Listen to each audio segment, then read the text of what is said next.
नमस्कार दोस्तों, मैं तेजराम मेहरा आपका स्वागत करता हूं तेज सिविल कॉन्ट्रैक्टर चैनल में। दोस्तों, टेंडर भरने से पहले आपको किन किन बातों का ध्यान रखना चाहिए जिससे आपको रेट भरने में आसानी होती है, आज मैं इस पर बात करूंगा। सबसे पहले पॉइंट आता है हमारा कि दोस्तों, आपने जब टेंडर देखा तो टेंडर में जो बीओक्यू होता है उसको आप अच्छी तरीके से पढ़ लें। बीओक्यू को पढ़ने के बाद में आप उसकी एक फ़ोटोकॉपी निकाल के अपने साथ रखें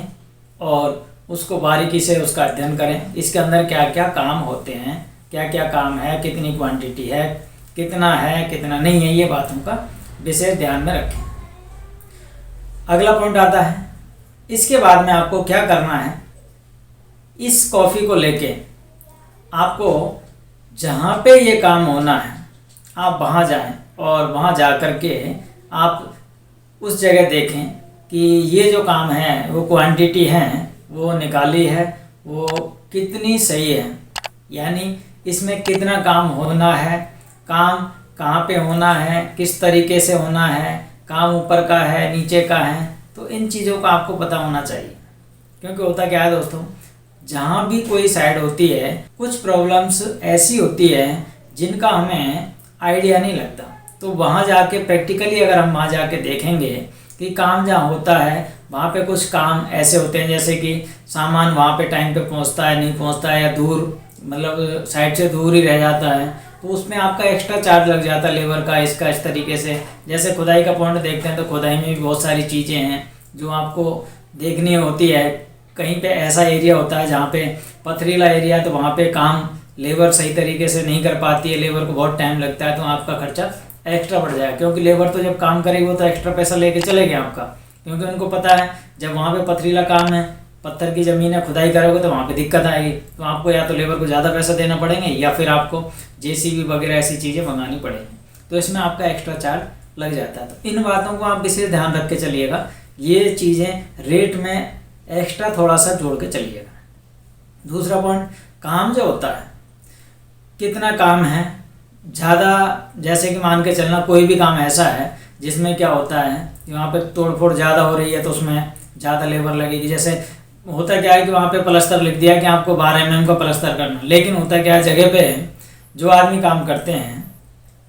पुरानी बिल्डिंगें होती हैं, अगर कोई पुरानी बिल्डिंग है मेंटेनेंस का काम अगर जैसे आपने कोई भर रहे हो टेंडर, तो उसमें क्या होता है प्लास्टर आपका 1-1 इंची से ऊपर हो जाता है, 25 mm से ज़्यादा प्लास्टर होता है, उससे क्या होता है आपका मटेरियल ज़्यादा एक्स्ट्रा लग जाएगा। तो वो बातें आपको ध्यान रखनी चाहिए कि इसके अंदर पुराना जो प्लास्टर है वो कितने mm का हो रहा है, क्योंकि वहाँ पे लिखा कुछ और होता है। जब जय साहब जो होते हैं वो एस्टीमेट बनाते हैं, वो बहुत सारी चीज़ें सोच समझ के बनाते हैं, लेकिन उसके बावजूद भी बहुत सारी चीज़ें हैं जो वो छूट जाती हैं, और वो छूट जाती हैं जब बाद में टेंडर डाल दिए जाते हैं तब जाके पता चलता है ठेकेदार इसका नुकसान उठाता है। क्योंकि ठेकेदार को इन चीज़ों का, ठेकेदार अगर साइड विजिट नहीं करता, मतलब साइड पे नहीं जाके देखता, तो उन चीज़ों को पता नहीं लगता है। तो बहुत सारी चीज़ें हैं जो आपको देख के और उसमें हर चीज़ को उसमें एनालिसिस करना है आपको कि इसमें कितना काम है, क्या है, कैसे होता है, काम ऊपर का है नीचे का है, इसमें कितना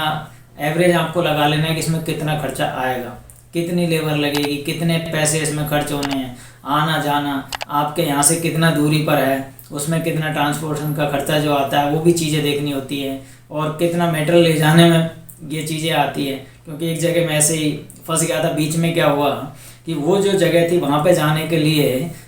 टोल टैक्स लग रहा था। अब मैं इस चीज़ को मैं देख के आया था, टोल टैक्स था, लेकिन मुझे आइडिया नहीं था कि छोटी छोटी चीज़ें हैं, तो मैंने कहा आराम से पहुँच जाएगा। लेकिन टोल टैक्स के चक्कर में हर बार कोई गाड़ी जाए तो उसका टोल टैक्स लगे। अब उसमें बताइए आप, कम से कम मान के चलना वो काम 5-6 महीने चला था, और 6 महीने के अंदर अंदर मेरा जो चार्ज उसके अंदर टोल टैक्स में काफ़ी पैसा खर्च हो गया था। क्योंकि मैं भी जब नया था तो मुझे आइडिया नहीं था इस चीज़ का कि ये भी चीज़ें प्रॉब्लम आती है, लेकिन धीरे धीरे ये चीज़ समझ आदमी क्या होता है, आदमी जब काम करता है तभी आदमी को समझ में आती है, और ये नई नई चीज़ें फिर आदमी दोबारा से इन चीज़ों को आगे वो करके चलता है कि अगर आगे ये प्रॉब्लम दोबारा आएगी तो उसको ध्यान रखना चाहिए। और ये सबसे मेन पॉइंट है, ठेकेदार को रोज़ कुछ ना कुछ जो चीज़ें प्रॉब्लम आती है उनका समाधान अपने दिमाग में फीड करना चाहिए, या आप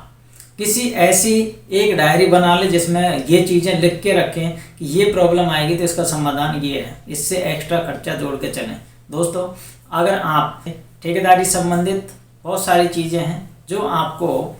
इस वीडियो के अंदर मिल जाएगी। टेंडर से संबंधित है, रजिस्ट्रेशन से संबंधित है, रेट से संबंधित है, बहुत सारी जानकारियाँ आपको इस चैनल पर मिलने वाली है और मैंने काफ़ी वीडियो बना रखे हैं। अगर आपको ये वीडियो देखने हैं तो आप अपने चैनल पर विजिट करें, अपने चैनल पर देखें, बहुत सारी चीज़ें आपको मिल जाएंगी। थैंक यू दोस्तों।